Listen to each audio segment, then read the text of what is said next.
Hey everybody, welcome to the Good Morning from the Chicken Coop podcast. My name is Kim Johnson and I am a master mindset coach, creative strategist, and also happen to be a farmer. This is my chicken coop and I come out here every day to record a podcast, to teach distinctions, possibilities, new ways of thinking, and just bring some joy into the world. So welcome to the coop and let's start your day off in a fantastic way. Hey everybody, good morning. So you're with me right in front of my computer right now. And the reason for this is because I want to read something to you that I got in an email. I am obsessed with Martha Stewart. I think that's not a fact that most people don't know about me. If you've hung around here any amount of time, you probably heard me talk about her.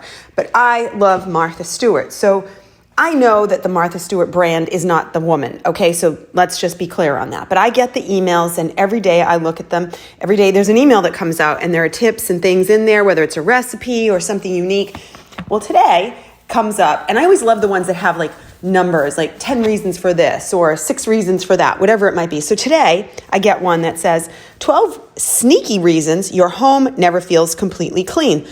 Now, I am a self-proclaimed cleaning lunatic, okay? I even squeegee my sink, and it's not because I have OCD, it's because I like the feeling of having that cleanliness around me. Now, when I was a kid, I was a slob. My room was always a mess.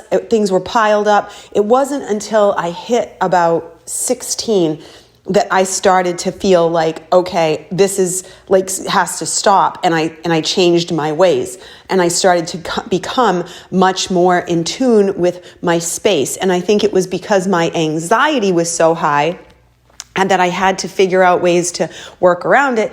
And organically, I somehow figured out that my space was super important to my anxiety. So if my space felt organized and clean and put together, then I could relax. Like to this day, I cannot get anything done, paperwork-wise, writing-wise, anything, until my space is organized. And that's still the case.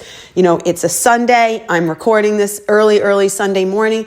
And I'm going to go off and do all the chores before I finish doing stuff that I have to do paperwork-wise for the end of the month. And that's crazy. One would think, why don't you just do that first? But because in my head, I can't settle until all of that's there. And I know this about myself. So when I see this come up, I'm like, ooh, I have to read this. Now, I'm going to share these with you. Number 1, cleaning haphazardly. I was like, what?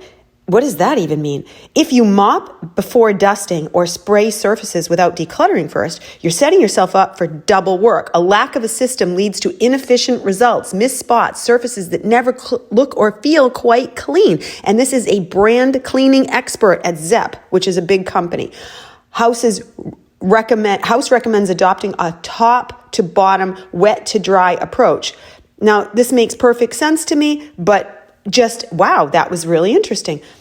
Cleaning in low light, because if you have poor lighting conditions, you can't see what's dirty. Dirty walls, baseboards, vent covers. I think that that's one of those things. That's why I have boxes, Costco-sized boxes of Mr. Clean Magic erasers to clean dirty walls, baseboards, and always cleaning the vent covers. Low quality products that you clean with, another big deal. Well, I other than a Clorox cleanup, I'm pretty much on Mrs. Meyer's. Dust in high places. Yes, that's a very big deal. And that's why you have to have those extension things, right?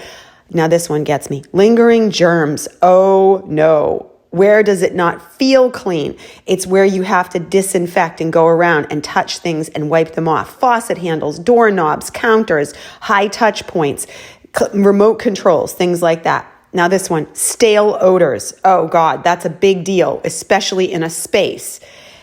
If your space smells funny, then you have to deal with it. Soap, scum, and water spots. Very big deal, which is why I squeegee the sink. Too much clutter, piles of clutter everywhere is not healthy for your mind. That's the first thing right here. Plus, it's much easier to clean if you have less clutter, right? Streaks on glass and mirrors, very big deal. Streaks, having something streak-free is just, it makes you feel brighter and it makes you feel better. Poor air quality. not having those packet vents changed in the filters in the house changed. Now, this is the last one, lack of staging. Now, this is where it stopped me in my tracks, lack of staging, because everybody likes to live differently, and lack of staging is just talking about how it looks. Like, does it feel like you're proud of it? Now, this is where our conversation comes in today, because all these other things are really great and true, and it 100% goes back to emotion and feeding and settling down our high anxiety stuff. But this lack of staging one is really one that says to me, wow, that's very subjective. And when someone reads this, they might feel like, oh, unless I have a picture perfect house, it doesn't feel good. But this is where I say, hey, you've got to make sure your space feels right for you. So if you like lots of knickknacks, then you have lots of knickknacks. If you like to have a lot of plants, present company included, you have a lot of plants. Figure out what your space is, because this is a direct connection to your well-being. And having this statement of it never feels completely clean really is just around, how do you settle down? How do you settle down?